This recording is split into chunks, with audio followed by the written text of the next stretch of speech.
आज हम बात करेंगे आरक्षण हटाओ आंदोलन की। इस समय जंतर मंतर पर भीड़ क्यों जुटी है? आरक्षण को लेकर ऐसा क्या हुआ कि दिल्ली की सड़कों से लेकर सोशल मीडिया तक बहस तेज हो गई है। 21 अगस्त को दिल्ली का जंतर मंतर एक बार फिर बड़े विरोध प्रदर्शन का केंद्र बना। नाम था आरक्षण हटाओ आंदोलन। प्रदर्शनकारियों ने जाति आधारित आरक्षण का विरोध करते हुए सवाल उठाया कि सरकारी नौकरी और शिक्षा में अवसर तय करने का आधार जाति होनी चाहिए या आर्थिक और वास्तविक जरूरत। प्रदर्शनकारियों की एक प्रमुख मांग है कि अगर किसी व्यक्ति को सरकारी सहायता या आरक्षण की जरूरत है तो उसका आधार उसकी आर्थिक और सामाजिक स्थिति हो, केवल जाति नहीं। लेकिन कहानी सिर्फ इतनी नहीं है। इस प्रदर्शन में यूजीसी के नए इक्विटी नियमों और SC/ST एक्ट को लेकर भी विरोध की आवाज उठी है। यानी यह आंदोलन धीरे धीरे आरक्षण की पूरी व्यवस्था और उससे जुड़े कानूनों पर व्यापक बहस का रूप ले रहा है। अब सवाल है, आखिर आरक्षण का मुद्दा इतना संवेदनशील क्यों है?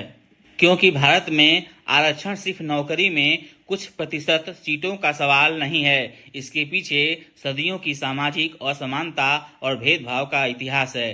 संविधान निर्माताओं के सामने चुनौती थी कि जिन समुदायों को लंबे समय तक शिक्षा, सम्मान और अवसरों से दूर रखा गया, उन्हें मुख्य धारा में कैसे लाया जाए। इसी सोच से आरक्षण जैसी व्यवस्था सामने आई। लेकिन आज विरोध करने वाले पूछ रहे हैं, क्या दशकों बाद इस व्यवस्था की समीक्षा नहीं होनी चाहिए?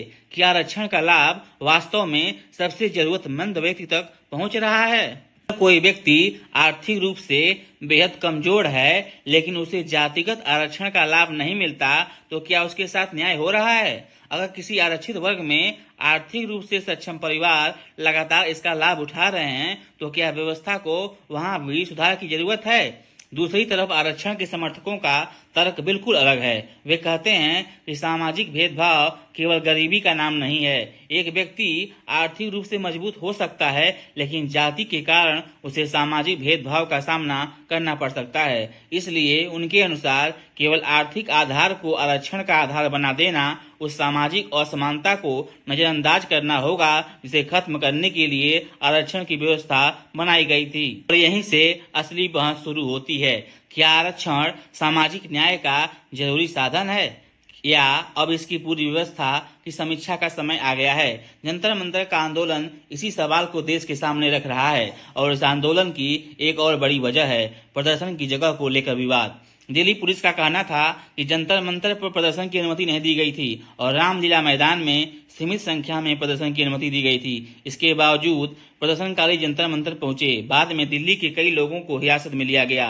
यानी यह मामला सिर्फ आरक्षण का नहीं रहा। यह सवाल विरोध करने के अधिकार, कानून व्यवस्था और सरकार से संवाद तक पहुंच गया है। लेकिन इस पूरे विवाद में सबसे जरूरी बात यह है कि आरक्षण पर बहस नारेबाजी से नहीं, तथ्यों से होनी चाहिए। क्योंकि एक तरफ ऐसे लोग हैं जो मानते हैं कि आरक्षण के बिना सामाजिक बराबरी संभव नहीं है और दूसरी तरफ ऐसे लोग हैं जो मानते हैं कि वर्तमान व्यवस्था प्रतिभा और समान अवसर को प्रभावित कर रही है।